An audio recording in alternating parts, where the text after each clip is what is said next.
and welcome to another episode of the DOGcast. I'm Rob from Energetic English, and in this episode I'm going to talk about the 3 best ways to start a conversation with a British person. So, before I start today's episode, let me introduce my co-host. This is Tess. Tess is an 8-year-old Black Labrador. She is a pedigree, which means there are no other dog breeds mixed in.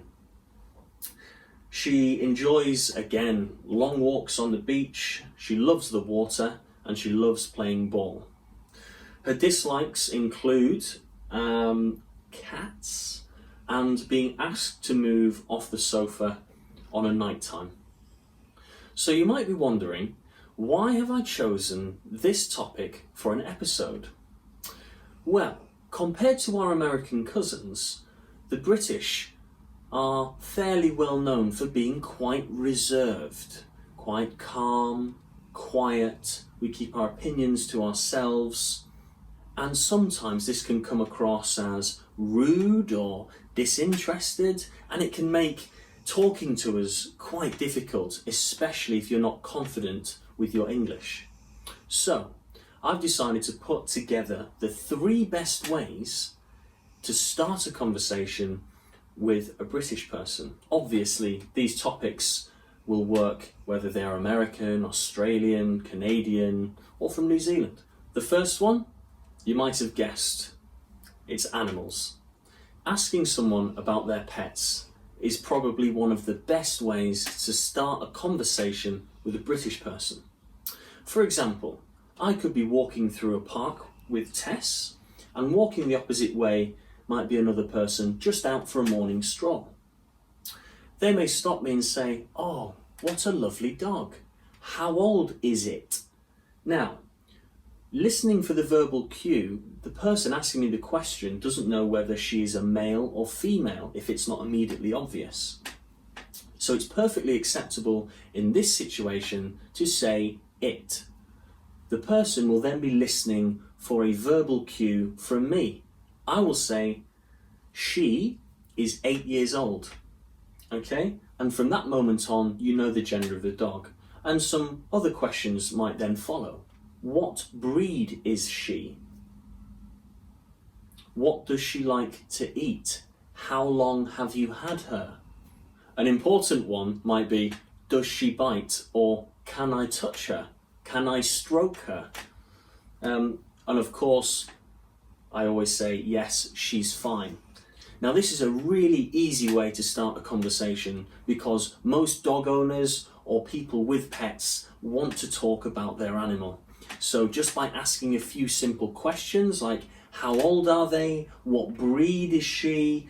What does she like to do? Is she safe to pet or stroke? 9 times out of 10, the answer will be yes, and the person will be more than willing to talk about their animal because they're proud, it's their animal. If you're anywhere where people have their animals with them, their pets, their dogs, then go and ask them about it because this is a really good way to start a conversation. So, what's the second subject that British people might like talking about? Well, it may surprise you to know that it's actually the weather. Now, I know some of you are thinking this is rather strange because Britain is world famous for its bad weather. It is normally cold, it is normally windy, it is normally raining. And for our foreign visitors and our tourists here, they always grumble about the weather. More often than not, a British person will be more than happy to talk about the weather. And it only takes a few questions or statements to start that conversation. For example, "It's nice, isn't it, today? It's unusually warm for this time of year." Or "It's unusually cold for this time of year." Another one might be, "I can't believe this weather. It's so unseasonably warm." Or, for the benefit of my co-host here, "I can't believe this weather. It's raining cats and dogs." Well, it's an old saying and it refers to it raining very, very hard. What are a few good ways to describe the temperature? You could say it's red hot. It means it's really, really warm. You could say I'm sweltering. It's sweltering. Again, means very, very warm. You could then, at the other end, describe yourself as freezing. I'm freezing. It means you're very, very cold. Or I'm freezing. I'm ice cold. I'm ice cold. But perhaps more importantly, how do we describe ourselves getting very wet because of the rain? Well, you could come back into the house after being in the rain and you could say, I'm sodden, I'm soaking wet, I'm drenched. These all mean the same thing. It means that you are very, very wet because of the rain. Hopefully, there are a few expressions and questions there that will enable you to start a conversation with any British person about the weather. So, what is the third and final way to start a conversation with a British person? Now, this topic is discussed in hairdressers or barbers, in taxis, stood at the bus stop, in pubs, clubs, bars, out in the park, walking around with the family. It's discussed all the time. My co-host has left me. Is it something I said? Oh dear. I'm sorry. We're nearly finished. Then we can go for a run. So, what is it? It is, of course, holidays. The subject of holidays is something very close and very dear to our hearts here in the UK, often so we can escape the bad weather, as we've previously discussed. How does a conversation unfold about our holidays? Now, I just want to pause a minute and explain that because I'm speaking British English, when I say holiday, I mean what the Americans call vacation. Okay? We use holiday across all types of time off, all vacations. It's not just isolated to Christmas. If I say holiday, I want to go on my summer holiday to Spain. I go on my Easter holiday to Norway. I go on my skiing holiday to Switzerland.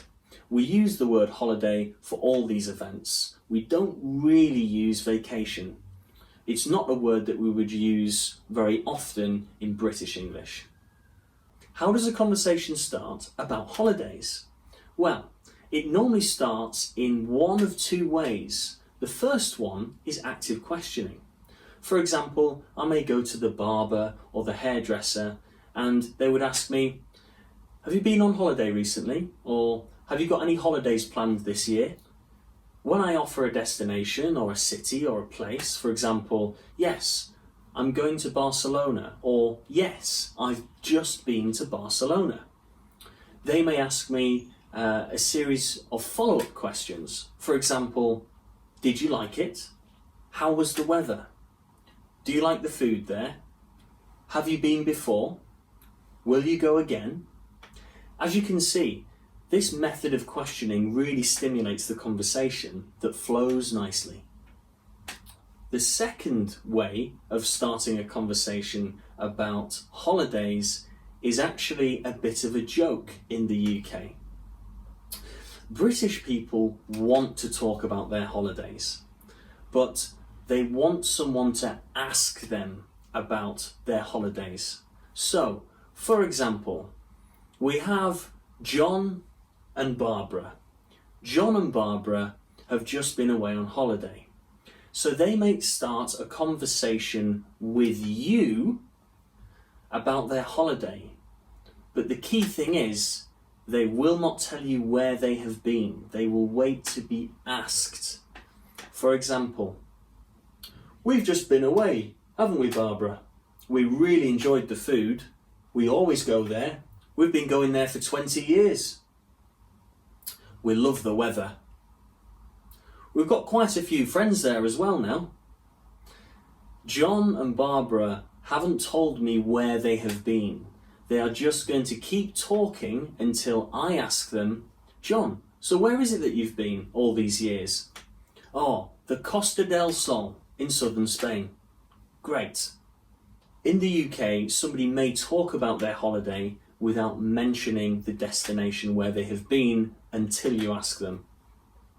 Right, that concludes this episode of the DOGcast, and now you should be able to start a conversation with any British person wherever they are. Again, I'd just like to thank my co-host Tess, who has been very good, but got bored and decided to bring a toy to work with her, but that's absolutely fine. I'll be taking her out for a long walk in the rain later on. Please like, comment and share. If it brought value to you, share it with someone else so they can get value from it too. From Tess and I, we'll see you next time.